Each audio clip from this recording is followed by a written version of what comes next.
इस कार्यक्रम के पुण्यार्जक हैं एक बार लगेगा तो 7 पुश्तों तक चलेगा। वंडर सीमेंट, फर्क नजर आएगा।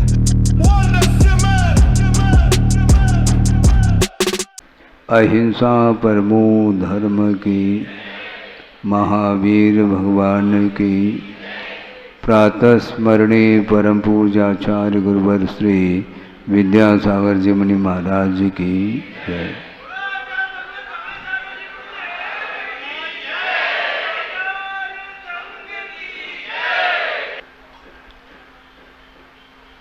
यद्यपि यह पंचम कलिकाल है,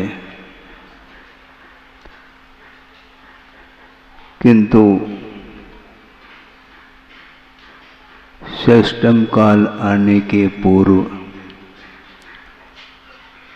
जो ये काल चल रहा है, इस काल में भी पुण्य के अर्जन करने के लिए साधन सामग्री काफ़ी मात्रा में उपलब्ध है। गुरुदेव ने भी ये बात कई बार अपने मुख से बात कही कि साधन सामग्री पर्याप्त है, साधना करने वालों की कमी है। साधना की ओर जिसकी दृष्टि होती है उसका मन बहुत जल्दी केंद्रित होता है। जल्दी क्यों होता है केंद्रित? क्योंकि उस साधक की दृष्टि या उसका जो लक्ष्य है वो मात्र एक मोक्ष को प्राप्त करने का लक्ष्य बना करके चलता है, इसलिए उसका मन अन्यत्र नहीं जाता और बाकी सबका मन अन्यत्र ही जाता है। इरादा क्या है? किस लक्ष्य को लेकर के हम आगे बढ़ रहे हैं? आगे बढ़ रहे हैं, रुकना किसी को भी नहीं, क्योंकि इसी का नाम संसार है, इसी का नाम परिणमन है। वह परिणमन रुक नहीं सकता, काल कभी भी रुकता नहीं।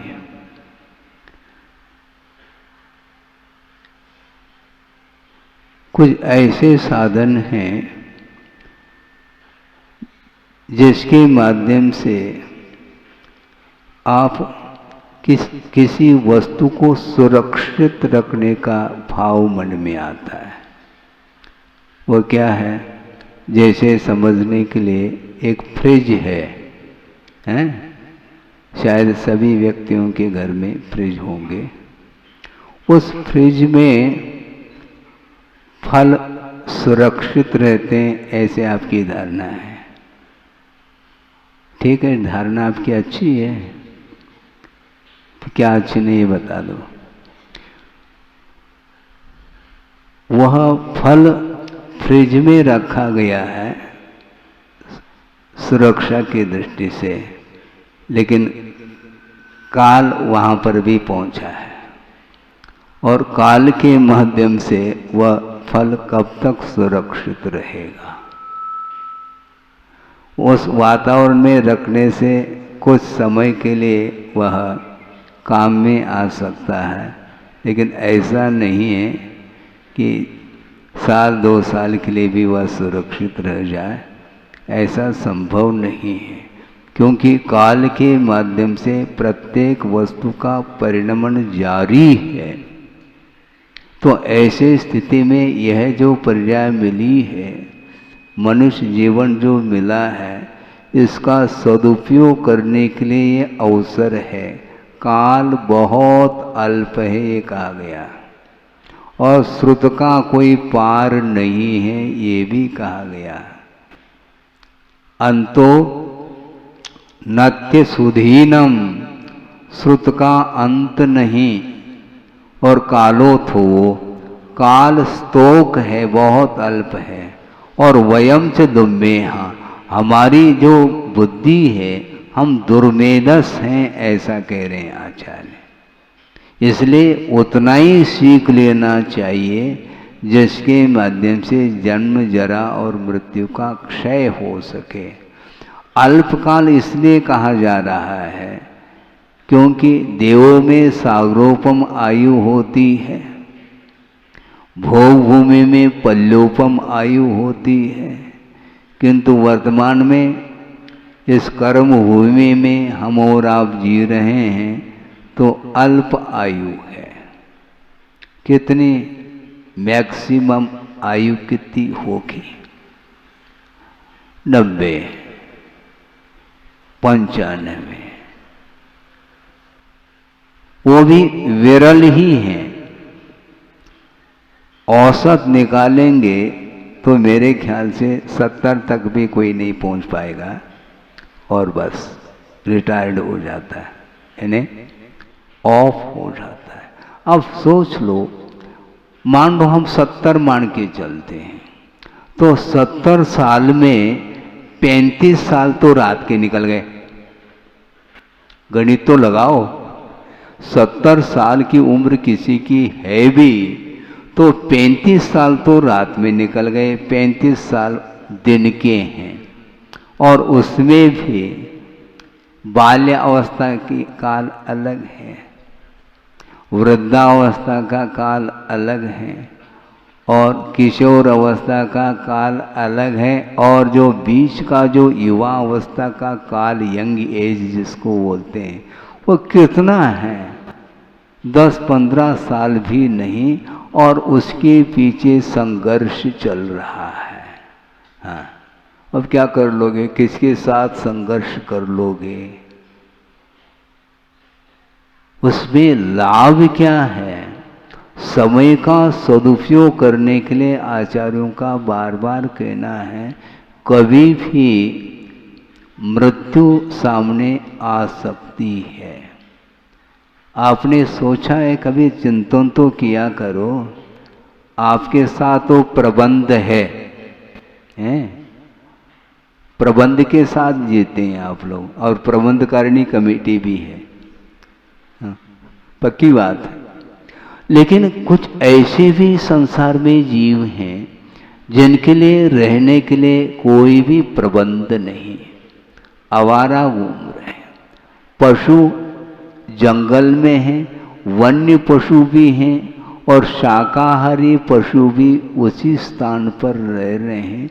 रात में प्रतिदिन उनको नींद नहीं आती, सामने मृत्यु खड़ी है, कभी भी मरण हो सकता है, कभी भी अपने ऊपर किसी के द्वारा हमला हो सकता है। तो ऐसी स्थिति में उनके जीवन के बारे में आपका क्या सोच विचार है? उनकी जीवन की रक्षा कौन कर सकता है?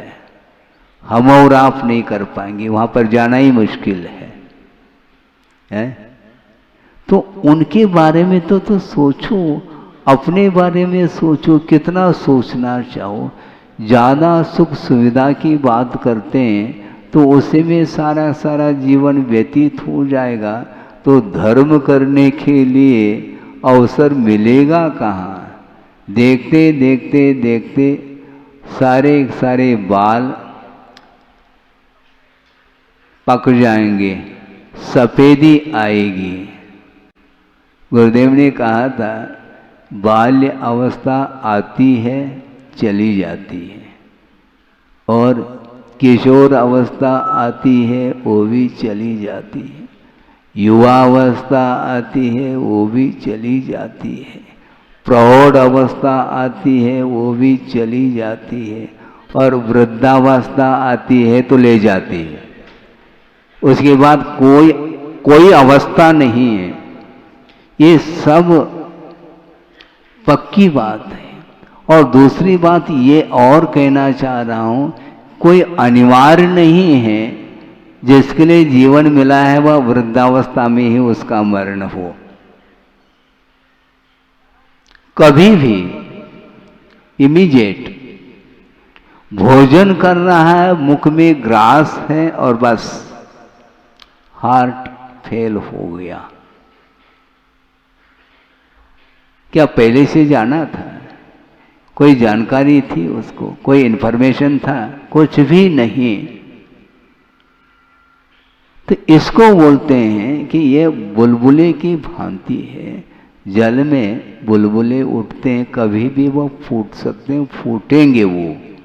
इसलिए जब तक यह जीवन अस्त को नहीं प्राप्त होगा, उसके बीच में हमें सावधानी के साथ प्रत्येक समय यदि हमारे परिणाम पवित्र रहेंगे, प्रत्येक समय पंच परमेष्टि की आराधना में हमारा उपयोग लगा रहेगा, तो निश्चित रूप से सद्गति मिलेगी।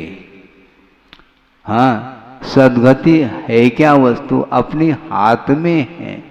हम अपने परिणामों के माध्यम से ही भविष्य का निर्माण करते हैं, और निर्माण करता हम स्वयं हैं। शायद किसी के सामने ये प्रसंग रखा होगा, फिर से रख रहा हूँ। यदि नहीं सुना है तो सुनने का प्रयास करेंगे। एक सज्जन ने कहा कि महाराज, गुरुदेव के लिए कहा उन्होंने कि महाराज, केवल मैं नहीं कह रहा हूँ, पूरी दुनिया कहती है कि आप भविष्य जानते हैं। क्या यह सही है क्या? तो गुरुदेव ने कहा, इसमें क्या बड़ी बात है, मैं जानता हूँ भविष्य। अच्छा, आप हाथ जानते हैं? हाथ जानने की कोई आवश्यकता नहीं, भविष्य में ही जानता हूँ। कैसे महाराज? सुनो, जो एक व्यक्ति है जिसने चोरी की है, निश्चित जेल होगा, यही उसका भविष्य है। उसका भविष्य यही है। जिसने पाप किया है वह अधोगति का पात्र बनेगा, यही उसका भविष्य है। भविष्य बताने की क्या आवश्यकता है? वर्तमान में जो हमारी जीवन शैली है, जिस ढंग से हम जी रहे हैं, किस आसक्ति के साथ जी रहे हैं, क्या इसके ऊपर ही पूरा पूरा भविष्य टिका हुआ है। प्रत्येक समय हम सावधानी के साथ, परोपकार के साथ जीवन व्यतीत करेंगे तो अपने ऊपर भी परोपकार दूसरे के द्वारा होगा। हम अपने ऊपर उपकार चाहते हैं और दूसरे के ऊपर हम उपकार करना नहीं चाहते हैं। समस्या ये जाती है। हमारे लिए तो सहयोग मिले, किंतु हम दूसरे के लिए सहयोग देने के लिए तैयार नहीं। दूसरे के लिए दो। गुरुदेव ने एक बहुत मजे की बात कही है कि वर्तमान की ऐसी स्थिति है, देने के नाम पर धक्का तक नहीं देना चाहता, क्योंकि उसमें भी देना होता है। अब सोचो, विचार करो, मतलब देने की बात नहीं, लेने की बात है, देना नहीं। बहुत कठिन काम है। दूसरे के लिए सहयोग नहीं, अपने लिए कोई देना हो तो दे, ये ठीक नहीं। परस्परोपग्रहो जीवानाम कहा है, तो एक दूसरे के हित की बात को लेकर के कुछ सहानुभूति के साथ जीवन जीना चाहो तो उसके माध्यम से स्वयं का कल्याण नेट है। सामने वाले का जो कल्याण होगा वो उसके ऊपर निर्धारित है।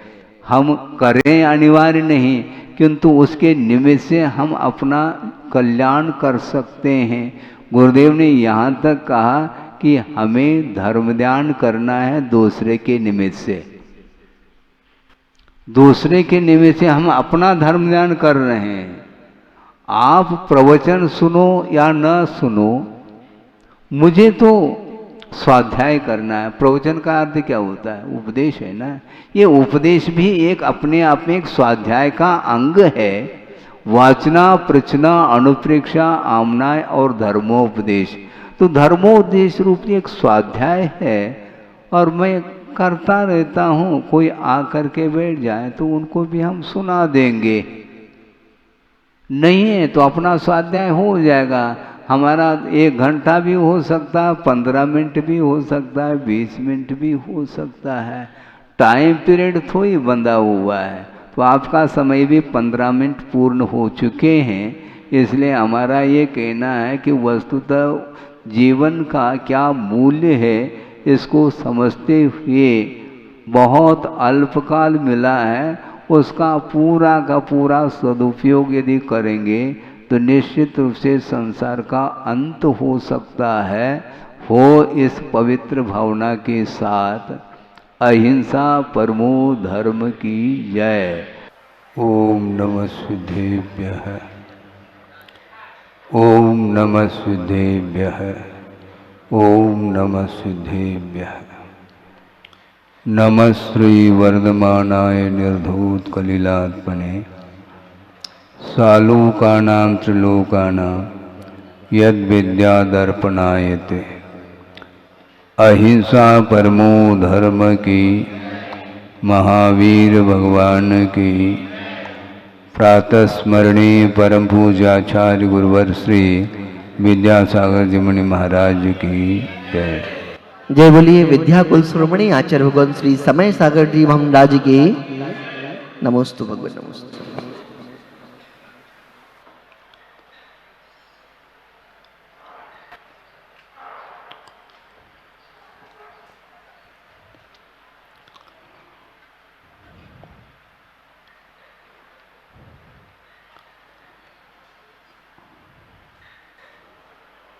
जीवादि 7 तत्वों का वर्णन कर्म सिद्धांत ग्रंथों में मिलता है और उसमें मुख्य रूप से 2 ही तत्व हैं, एक जीव तत्व है और अजीव तत्व है। और इसके बाद संवर, आश्रव, संवर, निर्जरा, बंध और मोक्ष, ये अपने आप में स्वतंत्र तत्व नहीं है। जीव के साथ संयोग होता है। किसका संयोग होता है? संयोग एक में नहीं हुआ करता, संवेग कम से कम 2 वस्तु का होता है और वह संयोग भी कई प्रकार का होता है। उसमें रागादिक भावों का जो संयोग है, संबंध है, वह तादात्म्य को लेकर के होता है। तादात्म्य का अर्थ क्या है, इसको भी समझना है। संश्लेष का क्या अर्थ होता है, इसको भी समझना है। उदाहरण के माध्यम से जल्दी बात समझ में आती है, इसलिए हम दृष्टांत से ही प्रारंभ करते हैं कि अग्नि की उष्णता, आप समझ रहे हैं, अग्नि की उष्णता, ये उष्ण गुण का जो अग्नि के साथ संबंध है, वह उसका संबंध कहीं बाहर से नहीं हुआ। उष्ण गुण का बाहर से संबंध यदि मानते हैं तो जब तक संबंध नहीं है तब तक उस अग्नि को किस रूप में आप स्वीकारते हैं? किसी निमित्त को लेकर के अग्नि में उष्णता आई है ऐसा संभव नहीं। ये नेचुरल उसका परिणमन है। उस गुण और गुणी का जो संबंध होता है वह तादात्म्य संबंध माना जाता है। ये अग्नि की उष्णता ये स्वाभाविक तादात्म्य है। इसी प्रकार जल की शीतलता यह भी स्वाभाविक तादात्म्य संबंध है और जल में जो उष्णता आई है वह तादात्म्य होकर के भी वैभाविक तादात्म्य को लेकर के है। अग्नि का जब संबंध हो जाता है जल के साथ तब वह अपने शीतल स्वभाव को छोड़ करके वह स्वयं जल उष्ण रूप परिणमन कर जाता है। इसको वैभाविक तादात्म्य की संज्ञा दी है। इसी प्रकार जीवगत जो रागादिक भाव हैं इनका संबंध आत्मा के साथ वैभाविक संबंध है। दो द्रव्यगत जो संबंध होता है वह तादात्म्य को लेकर के नहीं होता है। गुण और गुणी का जो संबंध है वह आइक को लेकर के है। संबंध इसलिए कहा जा रहा है क्योंकि गुण और गुणी इन दोनों के बीच में स्वरूप का अंतर है। आत्मा यह द्रव्य है और रागादिक भाव उसके वो भाव माने जाते हैं, वैभाविक भाव माने जाते हैं। और दो द्रव्यगत जो संबंध होता है उसका नाम संश्लेष संबंध कहा है। संश्लेष संबंध के लिए भी उदाहरण दे दो महाराज। हाँ, उदाहरण तो हम दे ही रहे हैं, उसके बिना स्पष्टीकरण का असंभव है। एक ग्लास ले लो और उस ग्लास में पौन ग्लास दूध है और 1/4 उसमें जल मिलाया गया है। अब दो द्रव्य का संबंध हुआ क्या नहीं इसमें, क्योंकि जल का और दूध का उन दोनों का स्वरूप अस्तित्व भिन्न भिन्न है और वो एक ही क्षेत्र में रह रहे हैं। जिस क्षेत्र में दूध है उसी क्षेत्र में जल भी मिला हुआ है। इस प्रकार दो द्रव्य का जो संबंध होता है वह संश्लेष संबंध माना जाता है। आसानी से उसको हम पृथक नहीं कर सकते। जिस प्रकार आपके बदन पर जो वस्त्र हैं उस वस्त्र का संबंध आसानी से वस्त्र को चेंज किया जा सकता है, इस प्रकार दूध में जो जल का सम्मिश्रण हुआ है वो हाथ से आप निकाल नहीं पाओगे, ये क्लियर कट है। उसको निकालने की विधि अलग है। उस जलांश को समाप्त करने के लिए अग्नि के माध्यम से ही उस जलांश को दूर किया जाता है। और जितने अंश में जल है वह सारा सारा जल करके जब दूध भी गाढ़ा होना प्रारंभ कर जाता है तो पूरा का पूरा उसका जलांश समाप्त हो जाता है। इसको बोलते हैं संश्लेष संबंध। इसी प्रकार आत्मा के साथ ज्ञानावरणादिक जो कर्म हैं उनका जो संबंध है वह संश्लेष संबंध माना जाता है, जिसके उदय में राग आदि भाव हम करना चाहें तो कर लेते हैं और उसके माध्यम से नए सिरे से कर्म का बंध प्रारंभ हो जाता है। इस प्रकार ये निमित्त नैमित्तिक संबंध के माध्यम से यह आश्रव अथवा बंध की परंपरा निरंतर चलती चली जाती है। गुणस्थान की विवक्षा में यथायोग्य वह बंध का होना अथवा आश्रव का होना होता है।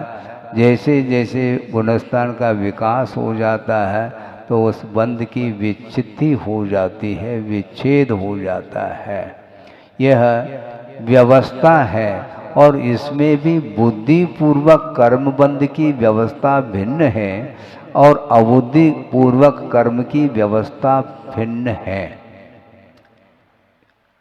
बुद्धि पूर्वक का अर्थ क्या है और अबुद्धि पूर्वक का अर्थ क्या, इसको क्लियर करना चाहिए। पहले भी हमने प्रसंग दिया था, शायद आप लोग भूल जाते हैं, इसलिए फिर से रख दूं तो कोई बाधा नहीं आएगी। वैसे देखा जाए अबुद्धि पूर्वक बंध की व्यवस्था जो चलती है वह अष्टमादि गुणस्थान में ही संभव है। उसके नीचे बुद्धि पूर्वक अर्थात विकल्प के साथ ही बंध की व्यवस्था चलती है। तो इसलिए इन आश्रव अथवा बंध में भी जो अंतर आता है वह अपने परिणामों की तीव्रता और मंदता के ऊपर ही निर्धारित है। कर्म का बंध एक सामान्य रूप से होता है, किंतु उसमें जब विशेषता आती है तो परिणामों की तीव्रता और मंदता के ऊपर ही उस आश्रव में विशेषता आती है। लेशा के माध्यम से भी कर्मों के बंध में अंतर पाया जाता है, किंतु लेशा का अर्थ कषाय का अभाव नहीं, कषाय के अभाव में भी लेशा रह सकती है, यह अलग विषय है।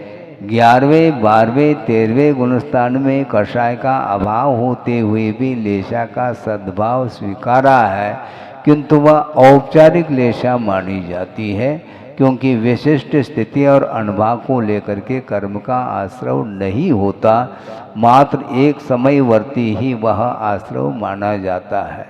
किंतु कषाय के साथ संबंध को लेकर के जो आश्रव होता है वह विशिष्ट स्थिति और अनुभव को लेकर के होता है। स्थिति का अर्थ यह है बंधा हुआ कर्म जब तक उदय को प्राप्त नहीं होता तब तक का जो काल है वह स्थिति मानी जाती है उसकी। अब सोचो विचार करो, एक क्षण के लिए परिणाम इतनी तीव्रता को लेकर के हो रहे हैं या भूमिका के अनुरूप होते हैं, उसका परिणाम कितना विचित्र निकलता है। एकेंद्रीय, द्विंद्रीय, तीन्द्रीय, चौरेंद्रीय, असंगी, पंचेंद्रीय तक ये सारे मिथ्या दृष्टि हैं और मिथ्यात्व का आश्रव हो रहा है, किंतु मिथ्यात्व की जो उत्कृष्ट स्थिति है 70 कूड़ा कूड़ी सागर को लेकर के उसका बंध का स्वामी कौन है, तो संगी पंचेंद्रीय पर्याप्तक होगा, उसके अलावा नहीं। एक इंद्रिय यदि मिथ्यात्व का आश्रव करता है तो वह एक सागर की स्थिति को लेकर के कर रहा है और संगी पंचेंद्रीय 70 कूड़ा कूड़ी सागर को लेकर के वह बंद कर रहा है। एक क्षण के लिए, एक अंतर मुहूर्त के लिए भी परिणाम होते हैं, तो इतने प्रगाढ़ परिणाम होते हैं जिसके माध्यम से उसका फल जो मिलेगा वह आज का बंधा हुआ यदि वह बिना उदीर्णा के वह समय पर फल देता है तो वह 70 कूड़ा कूड़ी सागर तक वह फल देगा। ये क्लियर है। अब 70 कूड़ा कूड़ी सागर में कितने भव व्यतीत होते हैं आप गिनो उसको, बहुत कठिन काम है।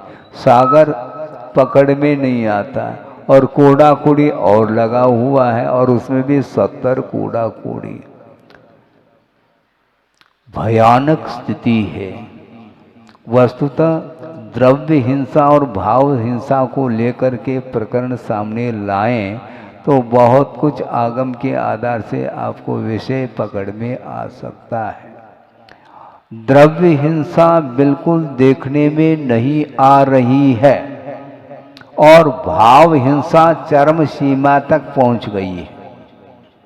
समझ रहे हैं आप? हैं? भाव हिंसा चरम सीमा तक है, द्रव्य हिंसा नगण्य है। और उदाहरण भी दिया गया है आगम ग्रंथों में, आ तो हो गया होगा। तंदुल मच्छ का उदाहरण पढ़ लो, हाँ, कितने भयानक परिणाम उसके होंगे, कितनी तीव्र लेशा होगी उसकी। कृष्णतम लेशा के साथ ही वह उत्कृष्ट स्थितिबंध करता हुआ 33 सागर की आयु का बंद कर रहा है और देखने में द्रव्य हिंसा नहीं आ रही है। अब क्या करेंगे आप? द्रव्य हिंसा हो अथवा न हो, अयत्नाचार पूर्वक जो प्रवृत्ति होगी उसके माध्यम से भयानक कर्म का बंध होगा, उसका कभी भी संक्रमण नहीं हो सकता। ये नेट है। कितने तीव्र परिणाम हुए होंगे। ये कौन से परिणाम? लोभ की तीव्रता। राघव मच्छ के स्थान पर यदि मैं होता तो एक भी मछली को नहीं छोड़ता। इस प्रकार उसके संक्लेश परिणाम हुए हैं। फल स्वरूप 33 सागर की आयु का बंध उसने किया है और उसका फल भोगने के लिए वह नीचे उतर रहा है। अंडरग्राउंड, नीचे उतरना। यहाँ पर जो कर्मबंध होता है उसका फल भोगने के लिए अन्यत्र जाना पड़ेगा, क्योंकि अन्यत्र जो व्यवस्था है वह व्यवस्था यहाँ पर नहीं मिल सकती। और वहाँ पर 33 सागर तक उसका फल भोगना है, यहाँ पर वह वातावरण ही नहीं है। वहाँ पर जाने के बाद यद्यपि वैकृत शरीर उसको मिलता है और 33 सागर तक तिल तिल करे देह के खंड, इसके बाद भी उसका अकाल में मरण नहीं होगा। खंड खंड करने के बाद भी वह पारे की भांति वह शरीर पुनः जुड़ जाता है और वह जीवन उसका चलता चला जाता है। मरना चाहता है, जीना एक पल भर के लिए भी नहीं चाहता। इसके उपरांत भी उसका अकाल मरण नहीं होगा, क्योंकि अकाल में मरण हो जाएगा तो वह वहाँ से निकल करके पुनः बाहर आ सकता है, अन्य गतियों में जा सकता है, तो कम से कम दुख से मुक्ति तो मिलेगी उसको, लेकिन संभव नहीं है। ये किया हुआ ये कृत्य है। द्रव्य हिंसा ना के बराबर और भाव हिंसा पराकाष्ठा, चरम सीमा तक वह हिंसा के परिणाम पहुँचे हुए हैं। इसलिए आप सोचो, विचार करो, उसके पास बाहरी परिग्रह है, क्षेत्र है, वास्तु है, हिरण्य है, सुवर्ण है, धन है, धान्य है, कुप्य है और भांड है। ये 10 प्रकार के परिग्रह उसके पास एक भी परिग्रह नहीं, किंतु अंतरंग परिग्रह चरम सीमा तक पहुंचा हुआ है। अत्यंत मूर्छा का भाव होने के कारण, अत्यासक्ति के कारण उसका पतन हो रहा है। इसलिए आपके पास परिग्रह कम रहे अथवा ज़्यादा रहे ये अलग विषय है, किंतु उन पदार्थों के प्रति यदि आसक्ति का भाव अंदर में पल रहा है तो निश्चित रूप से उसका पतन होगा, उसकी दुर्गति हुए बिना रह ही नहीं सकती है।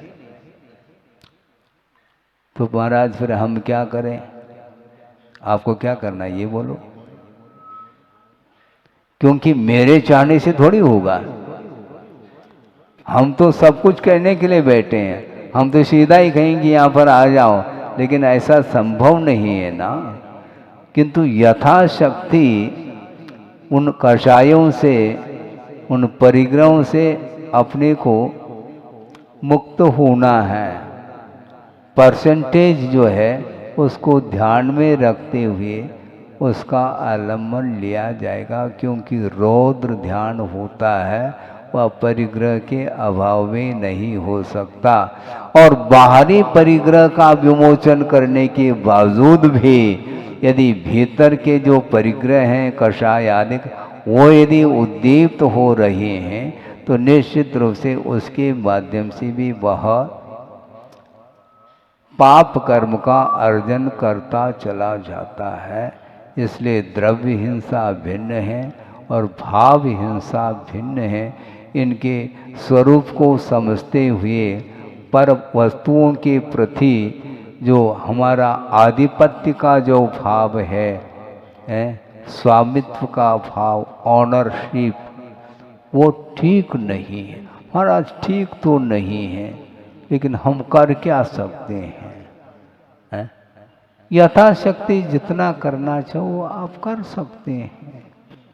अनावश्यक चीज़ों का जो संकलन होता है, उसके प्रति जो भाव होते हैं, तो वो तो कम से कम समाप्त किए जा सकते हैं उन भावों को, लेकिन नहीं होता है। तो सोचो, विचार करो। मैं शुरुआत से यहीं से प्रारंभ किया था कि संयोग जो होता है वह तादात्म्य अलग है और संश्लेष संबंध अलग है। आप बिल्कुल पृथक पृथक बैठे हैं सभा में, है क्या नहीं? बिल्कुल पृथक है, किंतु फिर भी संबंध जुड़ा हुआ है। किसका? पति पत्नी का संबंध है, माता पिता का संबंध है, भाई बहन का संबंध है, और न जाने कौन कौन से संबंध हमें ध्यान नहीं रहता, लेकिन मुख्य रूप से तो ये तो संबंध है। ये कौन से संबंध है? न इनका तादाद में संबंध है, न संश्लेष संबंध है। इसके अलावा जो कुछ भी संबंध है वह संयोग संबंध ही माना जाता है। पृथक होने के, सुनो, पृथक होने के बाद भी इतना अटैचमेंट है। आपका जो बेटा है, पुत्र है, वो हजारों किलोमीटर दूरी पर भी क्यों न हो, उसका संबंध आपके साथ लगा हुआ है। हाँ, और यहीं से बैठ करके हलो हलो के माध्यम से वार्ता होती है। उसी के साथ वार्ता होती है जिसके साथ आपका संबंध है। अड़ोस पड़ोस के साथ संबंध है तो उनके साथ भी वार्ता होती है। कोई मित्र आदि है उनके साथ वार्ता होती है, अथवा जो कुछ भी रिलेशन आपका है उनके साथ आपका संबंध जुड़ जाता है। ये शोर और सूतक जो लगते हैं ये भी इसी को सूचित करते हैं। कोरोना में कितने लोग अवसान को प्राप्त हुए, किंतु क्या सबके लिए शोर सूतक लगा है? नहीं लगा। क्यों नहीं लगता? हमारा संबंध नहीं है। इसका आपका संबंध जिसके साथ है उसी के साथ ये संबंध जुड़ जाता है।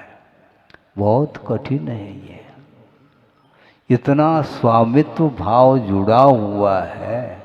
हाँ, यहाँ तक जुड़ जाता है, आपको ध्यान नहीं रहता है। एक पारिवारिक संबंध अलग है और प्रादेशिक संबंध अलग है। कोई राजस्थान का है, वो आ गया तो उसी ग्रुप में वो बैठता है। हाँ, राजस्थान। कोई एमपी का है तो वो एमपी के साथ जुड़ जाता है। ये सब क्या है? ये संबंध, ये भी रिलेशन है, हैं? हाँ, फिर मोह का अभाव है क्या? हम ये पूछना चाहते हैं। हाँ, मोह नहीं है तो वहीं पर क्यों जा रहा है? बहुत कठिन है। हेलीकॉप्टर घूम करके उतरता है, लेकिन जहां पर हेलीपैड है वहीं उतरता है। वो ध्यान रखो, इसी का नाम संबंध है। प्लेन जो उतरता है वो हवाई पट्टी पर उतरता है, घूमता जरूर है। उसी प्रकार आप सबके साथ वार्ता जरूर कर सकते हैं, किंतु संबंध जो जुड़ा होता है, घनिष्ठ संबंध जिसके साथ है उसी के साथ रहता है। वो पक्की बात है। आप प्लेटफॉर्म पर जाकर के बैठ गए हैं, वहाँ पर बैठ गए तो बहुत सारे ट्रेन निकलने वाली हैं, अलग अलग मार्ग को लेकर के हैं। तो प्लेटफॉर्म पर आप पहुँचे हैं, उसके पहले कई लोग वहाँ पर बैठे हुए मिलेंगे। उनका आपके साथ कोई भी संबंध नहीं है, किंतु तात्कालिक संबंध जरूर हो जाता है, वार्ताएं चालू हो जाती हैं और ट्रेन आती है। सब वो जिस ट्रेन में बैठ रहा है उस ट्रेन में आप बैठते हैं? नहीं। क्यों? हमारा संबंध थोड़ी है। हाँ, हमारी धारणा, हमारा लक्ष्य तो, हमें तो बॉम्बे जाना है, वो कहता हमें दिल्ली जाना है, तो वहीं पर जो है ना दिग्देशे बे खगाएते, ये हो जाता है। वहाँ पर यथा जहाँ जहाँ जिसको जाना है, जिस लक्ष्य को लेकर के पहुँचा है, तो वहीं वह पहुँच जाता है। तो संबंध इस प्रकार नहीं, किंतु पारिवारिक जो संबंध है, परिवार के साथ आप जा रहे हैं तो जहाँ आप जाएंगे परिवार के लोग भी आपके साथ ही तो संबंध है। विद फैमिली बोलते हैं आप, सब सपरिवारा। ये सब जगह लागू हो जाता है, देवों में भी ये लागू है। परिवार के साथ वह सौधर्मिंद्र आ रहा है, उसका भी परिवार बहुत लंबा चौड़ा परिवार है। ये संबंध ही तो है, दिखता है शरीर के अपेक्षा से पृथक पृथक बैठे हैं, बैठते हुए भी ये जो कुछ भी पारिवारिक संबंध है ये संबंध ही माना जाता है। ये बिना मोह के संभव नहीं है। और श्रमण है उसको न शोर लग रहा है न सूतक है, सूतक पातक कुछ भी नहीं है। हाँ, ऐसा क्यों? संबंध कट कर दिया, मोबाइल नंबर समाप्त, कोई भी संबंध नहीं है। कोई भी आ जाए वह सब श्रवण के लिए सामान्य है। हाँ, और सामान्य हो करके भी श्रवण का श्रावक के साथ फिर भी संबंध जुड़ा रहता है। वो कौन सा है? वह धर्मानुराग रूप संबंध माना जाता है। यह भी संबंध ही है, किंतु धर्म के प्रति अनुराग होने के कारण सबका कल्याण हो इस उद्देश्य को लेकर के ही वह देशना देता है। प्रवचन देने के लिए यहाँ तक आ गए, इसका अर्थ ये थोड़ी कि आपके प्रति हमारा कोई भी धर्मानुरागी नहीं है और हे बुद्धि से प्रवचन दे रहे हैं, ऐसा थोड़ी होता है। नहीं, विश्व का कल्याण हो ये अनुकंपा का भाव, दया का भाव निरंतर वह उमड़ता रहता है। इसलिए वात्सल्य भाव के साथ ही देशना दी जाती है और देना चाहिए। इसके माध्यम से ही धर्म की परंपरा बनी रहेगी। यह भी एक संबंध है, किंतु यह सांसारिक संबंध नहीं है और इसमें व्यक्ति विशेष के प्रति कोई रुझान नहीं, सबका कल्याण हो। किसी ने कहा महाराज हमारे ऊपर कृपा नहीं बरस रही है। अच्छा, कृपा का अर्थ क्या है? हम समझ गए हम। हाँ, इतना तो क्षोभम होता ही है महाराज, आजकल हमारे ऊपर कृपा नहीं बरस पा रही। इसका अर्थ है सबके ऊपर कृपा है और आपके ऊपर नहीं, ऐसा लेना है क्या? धर्म श्रवण करने के लिए बैठे हो, सबके प्रति तो कृपा है, लेकिन महाराज हमारा आशय कुछ भिन्न था। हम समझ गए क्या? क्योंकि मुख्य समाचार के बिना बुलेटिन समाप्त नहीं होता। हाँ, प्रारंभ कहीं से कहीं न कहीं से हो जाता है और मुद्दे पर वह आ जाता है और कह करके चला जाता है महाराज हाँ इतने दिन हो गए। हाँ ठीक, समझ गए हम। ये सब क्या है? इसका अर्थ समझ में आपको भी आ रहा है, जबकि पूरा विषय को खोला नहीं हमने। महाराज बहुत दिन हो गए, मतलब बहुत दिन का अर्थ काय के लिए हो गए?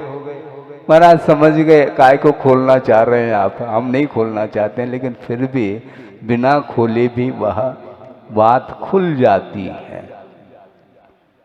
इसीलिए कृपा का अर्थ क्या है?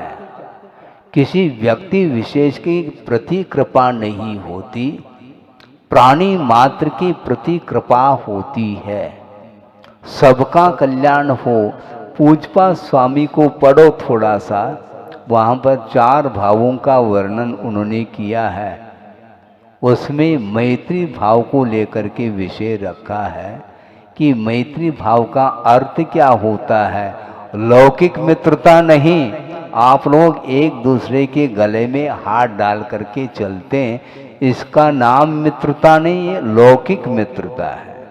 किंतु पारमार्थिक क्षेत्र में मित्रता की परिभाषा दी है, वह अद्भुत परिभाषा है कि परेशान दुखानुत्पत्ति अभिलाषो मैत्री। दूसरे के जीवन में दुख उत्पन्न ही ना हो, दुख होने के उपरांत उसको दूर करना, यह कारुण्य भाव के अंतर्गत आता है। किंतु ये भाव रख रहा है कि भगवान दूसरे के जीवन में दुख ही उत्पन्न न हो, इस प्रकार का जो पवित्र भाव है ये मैत्री भाव माना जाता है। इसमें किसी भी प्रकार से कोई स्वार्थ परायणता नहीं है। है। देशना जो दी जाती है अनात्मार्थम बिना रागई, राग के साथ नहीं। जहाँ राग आ गया तो वहां पर अटैचमेंट आ गया, पक्की बात है। ये बात अलग है, जो गुणी है उसके लिए विशेष रूप से उसके प्रति एक आदर का भाव जागृत होता है, यह अलग विषय है।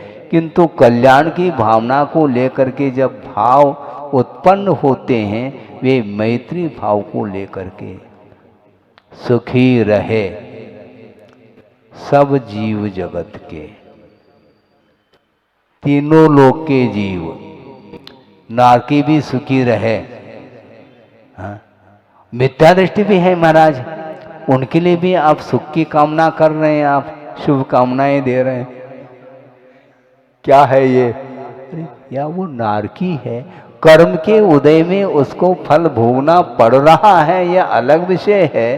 किंतु उसका भी संसार जल्दी से समाप्त हो जाए और संसार से ऊपर उठ करके आत्मीय सुख का अनुभव करे, एक भीतर की भावना है, पवित्र भावना, इसको मैत्री भाव बोलते हैं।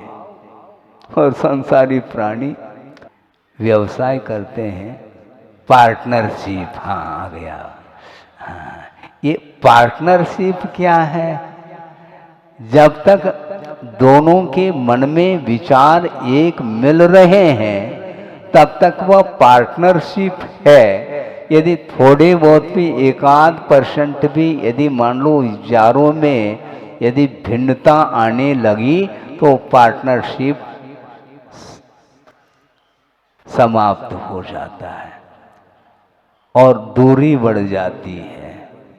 जब तक वह विचारधारा में वो एक पाए जा रहे थे तब तक वह संबंध जुड़ा हुआ था। दो में संबंध जो था वह राग का संबंध था, किंतु आपस में विचारों में दूरी आने लगी तो बस सब समाप्त। मित्रता, अब वह मित्रता शत्रुता के रूप में परिणत हो जाती है। उसके प्रति अब सहानुभूति कोई अनुभूति नहीं वहां पर। किंतु परमार्थ में ये नहीं होता। आखिर कषाय करना, रागादिक भाव करना आत्मा का स्वभाव तो नहीं है, किंतु कर्म के अधीन हो करके संसारी प्राणी कषाय करता चला जा रहा है। इसका यह संसार समाप्त हो, ये भाव, इसका अर्थ क्या है? ये कौन सा ध्यान है? अपाय विचय धर्म ध्यान के अंतर्गत आता है। हाँ, और ये अपाय विचय धर्म ध्यान नरकों में संभव नहीं, क्योंकि जहाँ पर अनुकंपा का भाव सक्रियता को लेकर के नहीं रहता, वहाँ पर अपाय विचय धर्म ध्यान संभव नहीं है। और अपाय विचय धर्म ध्यान के लिए वात्सल्य भाव होना अनिवार्य सिद्ध होता है। एक विपरीत वृत्ति वाला मिथ्या दृष्टि भी क्यों न हो, उसको सम्यक दर्शन प्राप्त करने के लिए वह कटिबद्ध होते हैं और देशना देते हैं। ऐसा नहीं नो एंट्री, कोई मिथ्या दृष्टि हो सभा में नहीं बैठ सकता। कृपया ध्यान दें, जो मिथ्या दृष्टि वह बाहर चले जाए, ऐसा संभव नहीं। कोई भी बैठ सकता है, ग्रहित मिथ्या दृष्टि भी आकर के बैठ सकता है, उसके लिए भी देशना दी जाती है।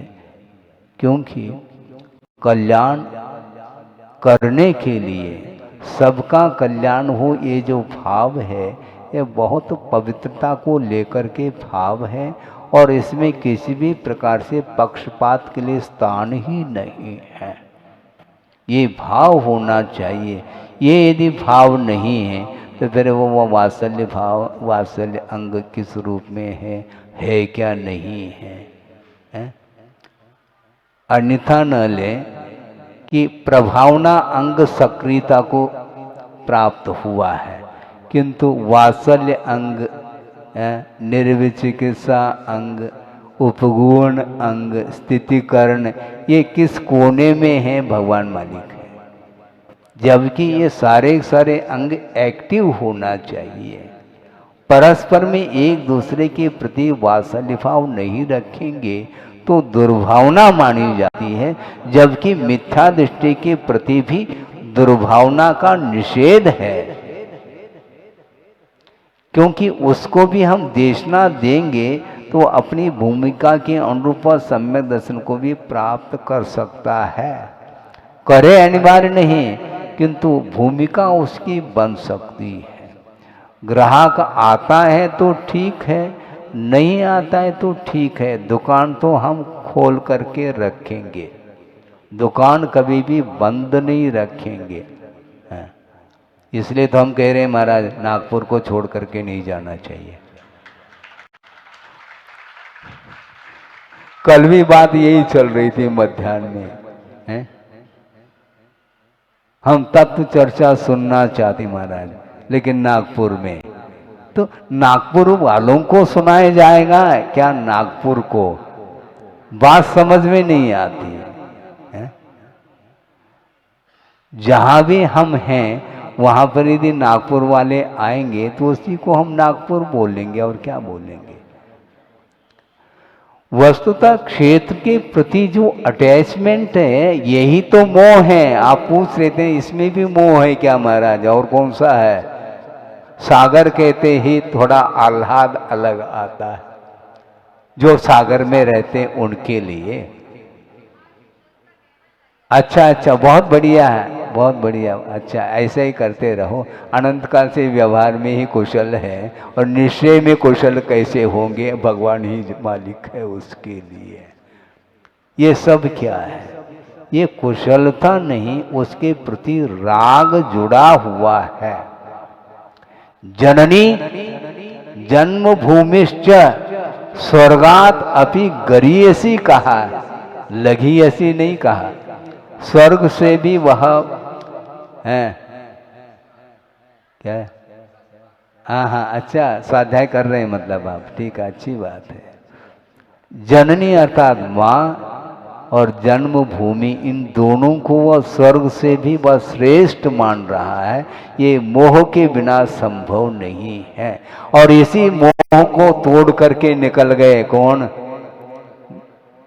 होनहार प्रभु, और समझाया वीर न माना।